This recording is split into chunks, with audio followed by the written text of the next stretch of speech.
reservist movement and the goals that you guys are seeking to accomplish. Sure. It's always a struggle to speak after a native speaker, but I'll do my best. So the Miluimnikim movement was born right after October 7th as well, when thousands of reservists reported for duty, even without, by the way, being called. I myself, deputy commander of an infantry battalion, and I found myself in the first day of the war defending and clearing the kibbutzim from terrorists, and then later on fighting inside Gaza. During war, you were witnessing so many surreal moments. And one of those moments that I can maybe share with you is imagine yourself, finding yourself shoulder to shoulder with a former cabinet member and a minister of communication, in this case, Lieutenant Colonel Yoaz Hendel.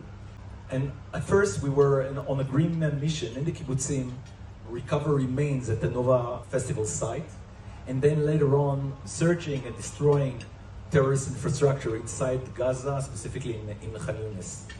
And it was on those days, on field, that we came together to share the realization that Israel must change direction.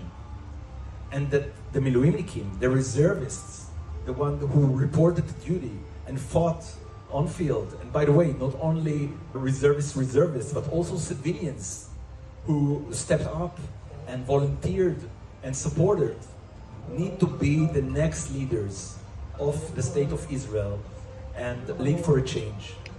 And since then, we are building the infrastructure and the actual movement of the Miluimnikim. And I'm very proud to say that we are advocating, as mentioned, for equal burden of service, for example, and for the values that Miluimnikim reservists are representing. Reservists, when obviously not everybody in this country serves in the IDF. I think that you need to look at the Miluimnikim, the reservist term. We look at it in the broadest sense.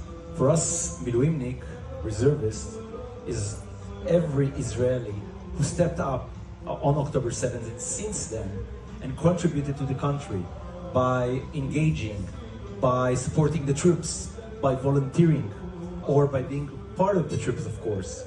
Every Israeli that share our values is part of the Miluimnikim movement. It can be a civilian, it can be a reservist, and it can be also a mother, a father, a husband, a wife. Take my wife for an instance. She was alone for 350 days-ish, but who counts? She counts. Taking care of the day-to-day. So her contribution was not less than mine to the situation where we at. So we really look at it at the broadest sense possible, and everyone who shares our values has a place in the Miluimnikim movement. And this is why when we argue for the unity of Israel, and when we argue for equal burden of service, we are looking at the entire spectrum of the Israeli society. And where your thoughts may be heading.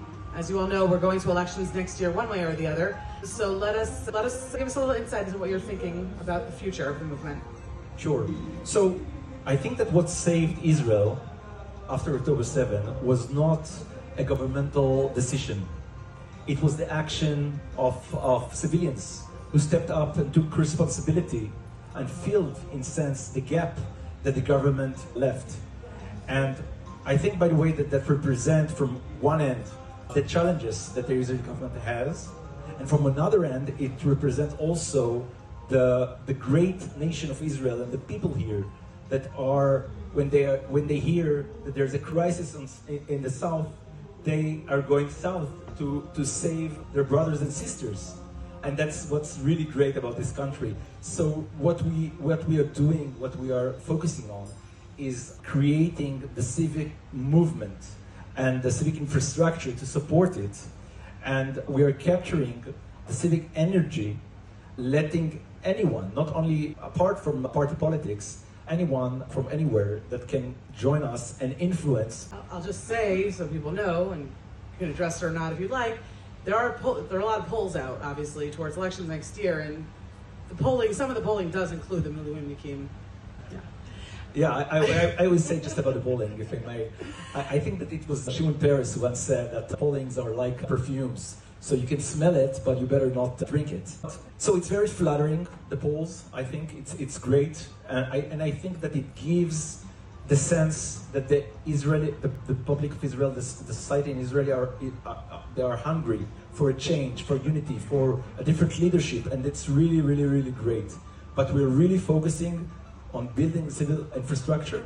Later on, if politics is the tool, we will definitely use it. Okay.